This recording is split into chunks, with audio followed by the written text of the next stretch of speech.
Dear students, আজকে আমরা আবার নতুন একটি প্রিভিয়াস ইয়ারের কোয়েশ্চেন সেট নিয়ে এসেছি। এই সদ্য ঘটে যাওয়া তোমাদের কেপি কনস্টেবল মেন এক্সাম, যেটা 3 তারিখে ডিসেম্বরে হয়েছিল 2023 সালে, সেই কোয়েশ্চেন সেটটি আজকে আমরা আলোচনা করব। এখানে মোট 26টি প্রশ্ন আমরা ডিসকাশন করেছি, তোমরা একটু ভালো করে লক্ষ্য করো। চলো প্রথম প্রশ্ন কি আছে দেখি। প্রথম প্রশ্ন বলা আছে, দিল্লিতে দাস বংশের প্রতিষ্ঠাতা সম্রাট কে ছিলেন? তো দিল্লিতে দাস বংশের প্রতিষ্ঠাতা সম্রাট ছিলেন, এটা হয়ে যাবে কুতুবউদ্দিন আইবক। সঠিক উত্তর হচ্ছে কুতুবউদ্দিন আইবক। কুতুবউদ্দিন আইবককে আবার সুলতান যুগের প্রতিষ্ঠাতা বলা হয়। এই কুতুবউদ্দিন আইবক ছিলেন মোহাম্মদ ঘুরির একজন সেনাপতি, ঠিক আছে। তিনি কত খ্রিস্টাব্দে দিল্লিতে আসেন? 1206 থেকে 1210, এই সময়কালটা দাসবংশ চলেছিল, ঠিক আছে, কুতুবউদ্দিন আইবকের নেতৃত্বে। আচ্ছা, এখানে আছে গিয়াসুদ্দিন বলবন। গিয়াসুদ্দিন বলবনকে বলা হয় তুগলক বংশের প্রতিষ্ঠাতা, এটা জেনে রাখবে, তুগলক বংশের প্রতিষ্ঠাতা বলা হয় গিয়াসুদ্দিন বলবনকে। আর ইলতুৎমিশ হচ্ছে সুলতান যুগের শ্রেষ্ঠ সম্রাট বলা যায় ইলতুৎমিশকে, ঠিক আছে। আর মোহাম্মদ ঘুরি এদের আগে এসেছিলেন। তোরাইনের যুদ্ধ তোমরা এটা জেনে থাকবে, পৃথ্বীরাজ চৌহানের সঙ্গে প্রায় 17 বার আক্রমণ করেছিলেন পৃথ্বীরাজ চৌহানের সাম্রাজ্যে মোহাম্মদ ঘুরি, ঠিক আছে। চলো পরের প্রশ্ন কি আছে দেখি। ভাকরা নাগাল জলবিদ্যুৎ প্রকল্পটি কোন নদীর উপর গড়ে উঠেছে? ভাকরা নাগাল জলবিদ্যুৎ প্রকল্পটি এটা হচ্ছে সতলজ, যেটা শতদ্রু নদীও বলে, তার উপর গড়ে উঠেছে, ঠিক আছে। এটা কোথায় অবস্থিত? এটা হচ্ছে হিমাচল প্রদেশের, এটা হচ্ছে হিমাচল প্রদেশের কোথায়? বিলাসপুর জেলার ভাকরা গ্রামে। হিমাচল প্রদেশের, এটা লিখে রাখবে, বিলাসপুর জেলার ভাকরা গ্রামে, ঠিক আছে। এই ভাকরা নাগাল জলবিদ্যুৎ প্রকল্প গড়ে উঠেছে, ঠিক আছে। আচ্ছা, এটা বিখ্যাত কেন? এটা বিখ্যাত হচ্ছে পর্যটন এবং তড়িৎ উৎপাদনের জন্য, ঠিক আছে। আচ্ছা, এটা তোমরা জেনে রাখবে যে ভাকরা বাঁধ তৈরি করার কারণে একটা হ্রদের সৃষ্টি হয়, যেটাকে বলা হয় গোবিন্দসাগর। এটা পরীক্ষায় পড়ে, গোবিন্দসাগর হ্রদ হ্রদের সৃষ্টি হয় ভাকরা বাঁধটা দেওয়ার কারণে। আর গোবিন্দসাগর নামটা গোবিন্দ রাখা হয় দশম শিখ গুরু গোবিন্দ সিং এর নাম অনুসারে, ঠিক আছে। চলো পরের প্রশ্ন কি আছে দেখি। নিচের কোন প্রাণীটির দেহে মুক্ত সংবহন দেখা যায় না? আচ্ছা, মুক্ত সংবহন দেখা যায় না, মুক্ত সংবহন কি জিনিস সেটা জানা আগে। মুক্ত সংবহন হচ্ছে হৃৎপিণ্ড থেকে রক্ত কি হয়, রক্ত বা যে কোনো অন্তস্থ তরল সরাসরি অঙ্গে চলে যায়। আমাদের মানুষের কি হয়, হৃৎপিণ্ড থেকে শিরাধমনির মাধ্যমে নানা রকম অঙ্গে রক্ত বা অন্য তরল পদার্থ পরিবহন হয়। আমাদের হচ্ছে বদ্ধ সংবহন, কারণ শিরাধমনির মাধ্যমে যাচ্ছে। কিন্তু মুক্ত সংবহনের ক্ষেত্রে কোনো শিরাধমনির মাধ্যমে যায় না, সেক্ষেত্রে কি হয়, গহ্বরের মাধ্যমে ডাইরেক্ট চলে যায়। সেটা কার কার দেখা যায়? সেটা হচ্ছে অমেরুদণ্ডী প্রাণী, যেমন নানা রকম পোকামাকড়, চিংড়ি, মোলাস্কা বা শামুক জাতীয় প্রাণীর মধ্যে দেখা যায়, ঠিক আছে। আচ্ছা, এখানে কি কি বললাম?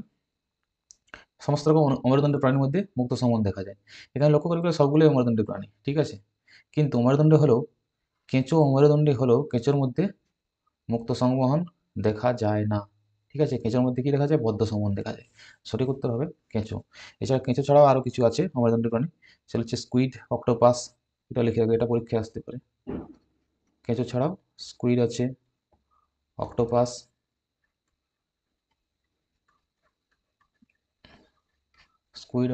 এগুলো হচ্ছে অমেরুদণ্ডী প্রাণী, কিন্তু এদের মধ্যে বদ্ধ সংবহন দেখা যায়, মুক্ত সংবহন কিন্তু দেখা যায় না, ঠিক আছে। পরের প্রশ্ন কি আছে দেখি। কত সালে চট্টগ্রাম অস্ত্রাগার লুণ্ঠনের ঘটনাটি ঘটে? এটা কমন প্রশ্ন, অনেক পরীক্ষায় আসে, প্রায় যে কোনো পরীক্ষায় এই প্রশ্নটি দেয়। চট্টগ্রাম অস্ত্রাগার লুণ্ঠন মাস্টারদা সূর্য সেনের নেতৃত্বে কত সালে হয় এটা? 1930 সালে। 1930 সালে 18 এপ্রিল, 18 এপ্রিল এটাতে হয়, ঠিক আছে। আচ্ছা, চট্টগ্রাম অস্ত্রাগার লুণ্ঠনে কী ছিল? মাস্টারদা সূর্য সেনের নেতৃত্বে বিপ্লবীরা কী করেছিল?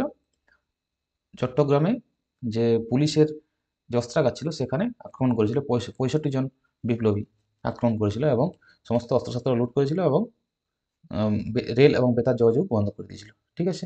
বিপ্লব সফল হওয়ার পর ব্রিটিশ অস্ত্রাগারে সূর্য সেনকে মিলিটারি স্যালুট দেওয়া হয় এবং অস্থায়ী সরকার গঠন করা হয়।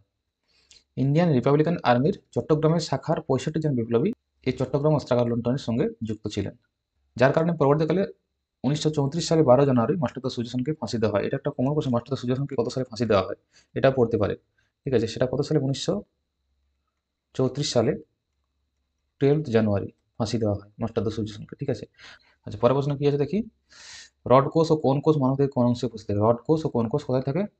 চোখের রেটিনা থাকে, চোখের রেটিনার অক্ষিগোলকে থাকে। রড কোষ ও কোন কোষের কাজ কি?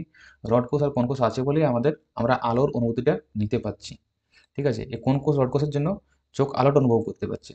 আর কোন কোষের কাজ হচ্ছে তীব্র আলো নিয়ে তার যে কালার সেটা অনুভব করা। আর রড কোষের কাজ হচ্ছে হালকা আলোতে, সফট আলো যেখানে হচ্ছে আমার রাত্রিবেলা সফট আলো পাওয়া যায়, হালকা আলো পাওয়া যায়, সেক্ষেত্রে সাদা কালো একটা দৃশ্য দেখানো রড কোষের কাজ। ঠিক আছে, চলো পরের প্রশ্ন কি আছে দেখি। দ্বিতীয় গোলটেবিল বৈঠক কত সালে হয়েছিল? এটা হচ্ছে 1931-এ। প্রথম গোলটেবিল বৈঠক 1930 এবং তৃতীয় গোলটেবিল বৈঠক হচ্ছে 1932-এ। আর দ্বিতীয় গোলটেবিল বৈঠকটা এই কারণেই একটু প্রসিদ্ধ, কারণ হচ্ছে দ্বিতীয় গোলটেবিল বৈঠকে মহাত্মা গান্ধী কংগ্রেসের প্রতিনিধিত্ব, একমাত্র প্রতিনিধিত্ব করেছিলেন, অন্য কোনো কংগ্রেস সদস্য ছিলেন না। আর মহিলাদের মধ্যে প্রতিনিধিত্ব করেছিলেন সরোজিনী নাইডু। ঠিক আছে, আচ্ছা গোলটেবিল বৈঠকটি কেন হয়েছিল? কারণ 1918 যখন সাইমন কমিশন আসে, তখন সাইমন কমিশন কি জন্য এসেছিল? সংবিধানের সংশোধনের কারণে এসেছিল, কিন্তু সেখানে কোনো ভারতীয় সদস্য না থাকার জন্য ভারতীয়রা বিরোধ করেছিল। ঠিক আছে, ভারতীয়রা সেই বিরোধের কারণে সংবিধান সংশোধন করা যায়নি, তখন সাইমন কমিশন ইংল্যান্ডে ভারতকে গোলটেবিল বৈঠকের জন্য ডাকে, সেটা মোহাম্মদ আলী জিন্নার অনুরোধে। ঠিক আছে, প্রথম গোলটেবিল বৈঠক হয় 1930-এ, যেটাতে ব্রিটিশ প্রধানমন্ত্রী র্যামসে ম্যাকডোনাল্ড কি করেন? সভাপতিত্ব করেন। আর পরবর্তীতে মহাত্মা গান্ধী কংগ্রেসের দ্বিতীয়ত এ করেন। ঠিক আছে, চলো তৃতীয়টিতে কংগ্রেস কিন্তু যোগদান করেনি।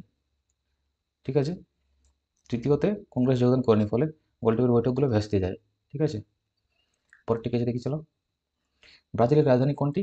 ব্রাজিলের রাজধানী। ব্রাজিলের রাজধানী হচ্ছে ব্রাসিলিয়া।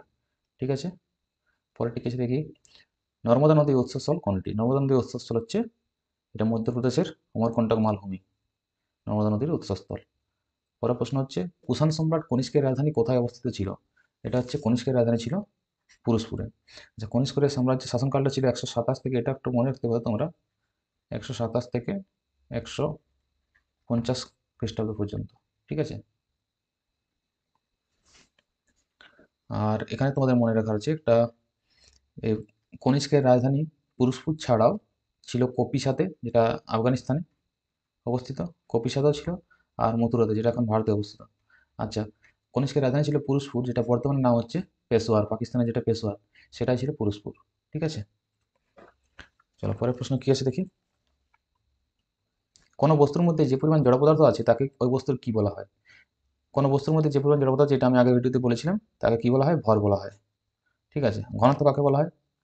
ঘনত্ব হচ্ছে কোনো বস্তুর একক আয়তন, ভরকে ঘনত্ব বলে। কি বলছি? কোনো বস্তুর একক আয়তনের, অর্থাৎ একটা কোনো বস্তু, তার একটা নির্দিষ্ট পরিমাণ একক আয়তন, একক আয়তনের যে ভরটা, সেটাকে বলা হচ্ছে ঘনত্ব। পরিমাণ কিছু হয় না। ভার, ভার কাকে বলে? ভার হচ্ছে যে পরিমাণ বল দ্বারা পৃথিবী কোনো বস্তুকে তার নিজের কেন্দ্র থেকে আকর্ষণ করে, তাকে ভার বলা হয়। ঠিক আছে, চলো পরের প্রশ্ন কি আছে দেখি। কলকাতা হাইকোর্টের 9তম সার্কিট বেঞ্চ কোনটি? কলকাতা হাইকোর্টের 9তম সার্কিট বেঞ্চ, এটা হচ্ছে জলপাইগুড়িতে 2019 সালে আমাদের যে কেন্দ্রীয় সংসদ ঘোষণা করে পাস হয়। ঠিক আছে, 2019-এ কি হয়? জলপাইগুড়ি 9তম সার্কিট বেঞ্চ হিসেবে স্বীকৃতি পায়। ঠিক আছে, আচ্ছা এর আন্ডারে 4টি আদালত থাকে, সে থাকবে, সেটা কি বলা আছে?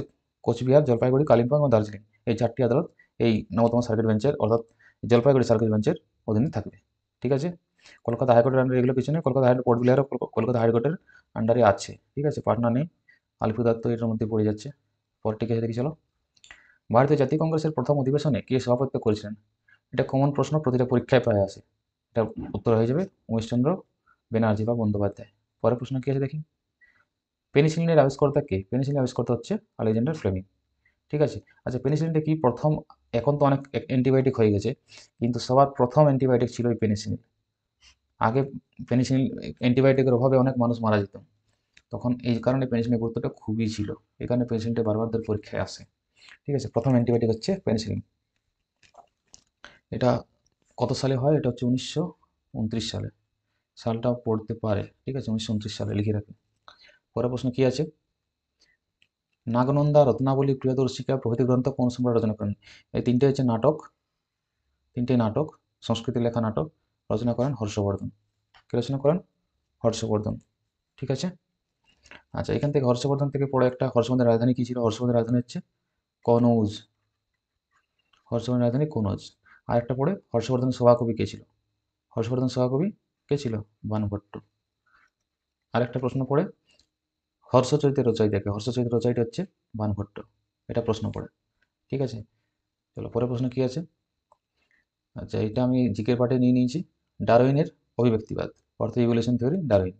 আর্কিমিডিসের কি হবে? আর্কিমিডিস এখানে বুয়ান্সি বা প্লবতার, প্লবতা বলের ব্যাখ্যা দেয়। প্লবতা কি?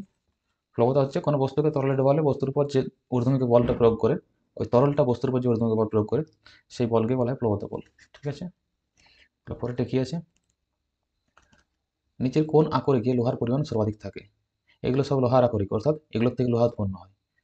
ঠিক আছে, এর মধ্যে লোহা সবচেয়ে বেশি কাটতে থাকে, এটা হচ্ছে ম্যাগনেটাইটে। ম্যাগনেটাইটে লোহার পরিমাণ কত? 72.4%। বাকিগুলো জানার দরকার নেই, যদি জানতে চাও লিখে রাখো। হেমাটাইট হচ্ছে 69.9। ঠিক আছে, হেমাটাইট। এটা হচ্ছে সিডারাইট, সিডারাইট হচ্ছে 48.2। লিমোনাইট, লিমোনাইট হচ্ছে 55% লোহার পরিমাণ। ঠিক আছে, তো সবচেয়ে বেশি কার? ম্যাগনেটাইটে, 72.4। পরের প্রশ্ন কি আছে, রোহন বোপান্না কোন খেলার সঙ্গে যুক্ত? Loan tennis, football, cricket, table tennis? এটা হচ্ছে লন টেনিস, যেটা টেনিস নামে জানি আমরা। পরের প্রশ্ন কি আছে দেখি, লেড মূলটির চিহ্ন কি?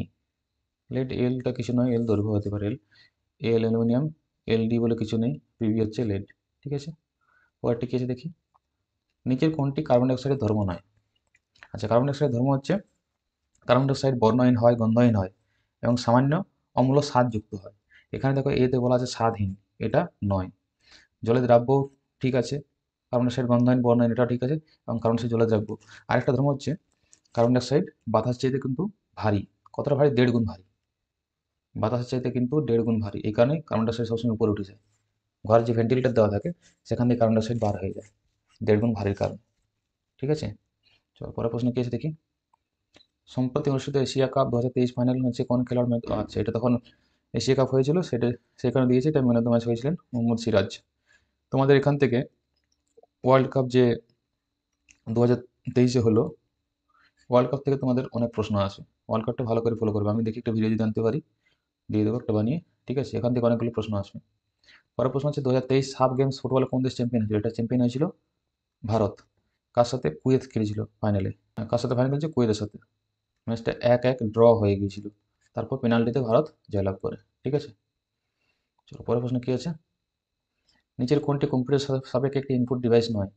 ইনপুট ডিভাইস নয় বলেছে, স্ক্যানার ইনপুট ডিভাইস, কিবোর্ড, এগুলো সব ইনপুট, প্রিন্টারটা হচ্ছে আউটপুট ডিভাইস। ঠিক আছে, যদি লিখতে পারো তোমরা লিখে নাও আউটপুট ডিভাইস কতগুলো হতে পারে। আচ্ছা, আউটপুট ডিভাইস কি কি? প্রিন্টার হয়, মনিটর হয়, মনিটর, প্রিন্টার, প্লটার।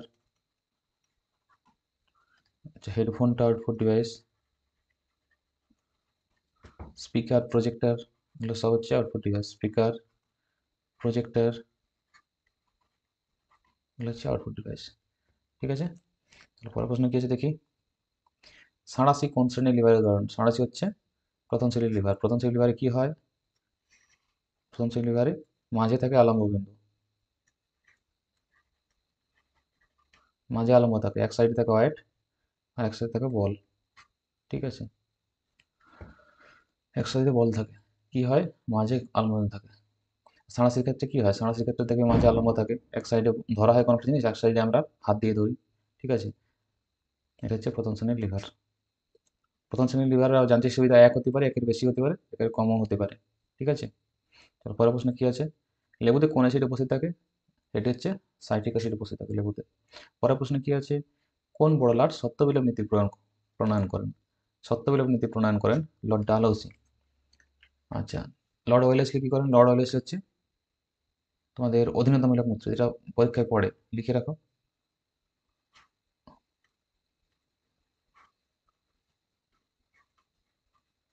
অধীনতামূলক মিত্রতা নীতি, অধীনতামূলক মিত্রতা নীতি কে করেন? Lord Wellesley. আচ্ছা, লর্ড কার্জন বঙ্গভঙ্গের জন্য বিখ্যাত। ঠিক আছে, আরেকটা এখানে পড়ে তোমাদের চিরস্থায়ী বন্দোবস্ত, এটাও লিখে রাখতে পারো। চিরস্থায়ী বন্দোবস্ত, চিরস্থায়ী বন্দোবস্ত কার? Lord Cornwallis. এটা পড়ে খুব পরীক্ষায়, লর্ড কর্নওয়ালিস।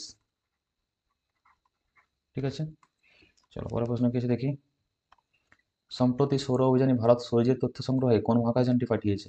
এটা সেই সময় পাঠিয়েছিল আদিত্য এল1টা, সৌরযান বলে এগুলো কিছু পাঠায়নি। চন্দ্রযান 2 ভারতে পাঠিয়েছে, কিন্তু সেটা চাঁদে পাঠিয়েছিল। ঠিক আছে, আজকে এই 26টি প্রশ্ন তোমার সঙ্গে আলোচনা করলাম, আশা করি তোমাদের ভালো লাগবে। আমি এভাবে প্রিভিয়াস ইয়ার কোশ্চেনের সিরিজ নিয়ে আসছি, তোমরা আমাদের চ্যানেলের সাথে লেগে থাকো।